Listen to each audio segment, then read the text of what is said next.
43.5 minutes to go in final practice, and as has been the norm, Kevin Harvick waits about 5 minutes into the session before coming out and logging laps. Here's Jamie McMurray. When this practice ends, he will do his best Clark Kent impression to change clothes and run to the announce booth for today's Xfinity race on FS1. Mike, I love this practice, so it's right about race time tomorrow. And this is the crew chief and the team down. They got an incredible checklist that they go through to get these cars ready to race. The driver only has a couple of things he's got to worry about. Are you comfortable? Let's see what Junior has to say. Yeah, it's gone awesome. The ride quality is doable.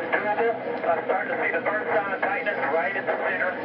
I get tighter from the 50 to the 75 or 80 mark. And then it turns really strong off late exit. The track bar gets that late exit, so I'm already turning good there, so I can't get the track bar to help me in the middle.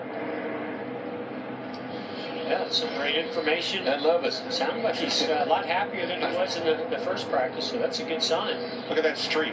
No driver has finished top 10 in as many consecutive races as he has here. 6 of them now. Well, that tells me he knows what he wants out of the race car here. He knows how to get to the end. Sorry, what's Harv up to, Vince?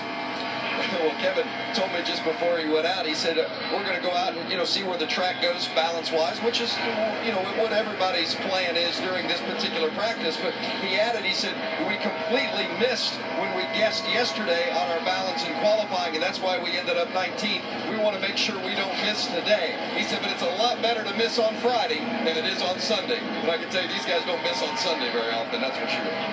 Well, Vince, it sounds like it's really easy to miss the balance here at this racetrack, because we're hearing that a lot out of every driver talking about, okay, well, in this section I'm a little loose, this section I'm a little tight, then it goes back loose. I mean, that is very difficult on these crew chiefs to figure out. And what's so important right now is that you cannot race that stopwatch. You can't race that computer. You got to have a driver like a Kevin Harvick or like a Matt Kenseth, somebody that says, I like how my car feels.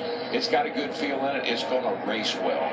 I don't care how fast it is. It's going to drive good. It's going to race well. That's what I'm looking for. That's where experience really pays off. And here's a guy that doesn't have a lot of experience, but has shown a lot of speed recently. He's surrounded by a lot of experience, I can tell you that. Of all the young drivers that have come up recently, I think he's the closest to having what your wife Stevie calls an old soul. Yeah, he is. He's wise beyond his years. I love when they interview him. We had dinner with him the other night, and we sat and just listening to him talk. He's got a deep voice. He really is methodical he thinks about what he's going to say. He's just a great kid. It makes me feel good. I said, he's a great kid. He has a podcast now on NASCAR.com. Kyle Larson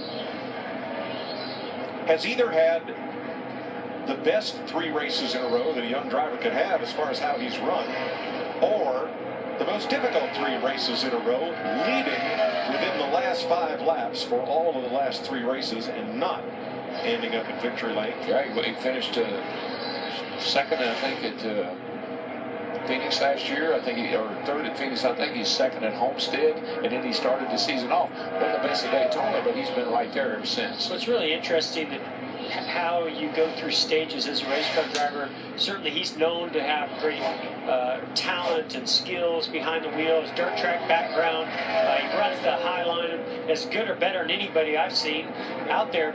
But that will weigh on you over time if you're fast and you start to get yourself in position to win races, but don't complete those final laps to get the victory. It will weigh on you. We've been racing the Cup Series now since 1949.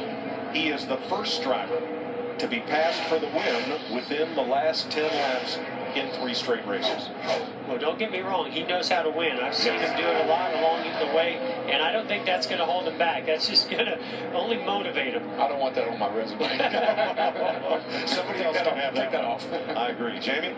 Well, Clint Boyer's one team, they have just been searching for it all weekend long, and I talked to Mike Butteravich, his crew chief, and Clint Boyer before he got in the car, and they said basically what they're trying to focus on is getting it to turn better on the long run. Plus, they need a little bit more speed. They tried some things last practice, didn't find it, yet, so they're trying different things here. Clint just came in from a 12-lap run, and he's 28th on the board. So Tony Stewart been watching, been on the headset, going in and out of the garage, trying to find anything to make this car a little faster. You know, what they were talking about, Kyle Larson, I always liked drivers. I mean, I hated to race against drivers like this, but I never knew what they were going to do. They were very unpredictable. You know, you get if you're Kyle Larson, you're known to run the high line. Okay, well, he's going to run the high line. I'm going to go low. Paul Menard going down into turn one. You know, that's a part of the corner. It's really fast. You're committed with the steering wheel. And just carrying a lot of speed right there. When the back of the car steps out at that point in the corner, that is a frightening moment. You do what he just did. I'm coming in. Yeah. I'm coming to the garage. That's a veteran for That's you. it. I'm coming in, boys. Joey Logano, whose sponsor Pennzoil, it was announced this week, will be the title sponsor for the spring race at Las Vegas beginning next year through, I think, 2022, as Las Vegas moves to having 2 Monster Energy NASCAR Cup races per season, one spring, one fall. One of my favorite memories was driving for Dale Earnhardt in the Pennzoil car, the #1 car, 1998, at a ball.